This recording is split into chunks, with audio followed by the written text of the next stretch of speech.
Еще несколько лет назад на этом самом месте не было ничего, кроме бурьяна, а сегодня выстроено огромное здание будущего детского садика. Внешние работы почти завершены, рабочие заняты внутренней отделкой. Мы занимаемся маляркой в основном. И осталось у нас только в основном окраска и плитка. Завершить плитку, установка дверей, напольные плитки и ламинат. Потом у нас идет завоз оборудования. Частично оно уже завезено, а основной материал еще в пути.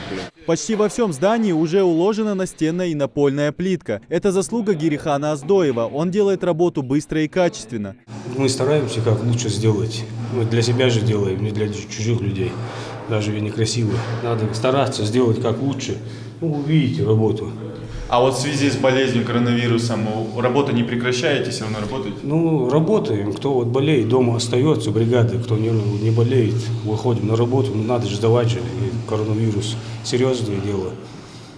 Все равно работаем. В двухэтажном здании для детей и воспитателей предусмотрено все необходимое. Пищеблок, игровые и спальные комнаты, медпункт, музыкальные, хореографические кабинеты, спортзалы, а также раздельные санузлы. Позаботились и о безопасности. Перила спроектированы так, чтобы ограждения были выше роста среднестатистического ребенка. Сейчас рабочие их устанавливают и полируют. Снаружи также кипит работа. Рабочие трудятся над выравниванием ландшафта для будущего тротуара. Специальным прессовочным станком они утрамбовывают землю так, чтобы не было ни единой неровности. Следом же идет укладка плитки.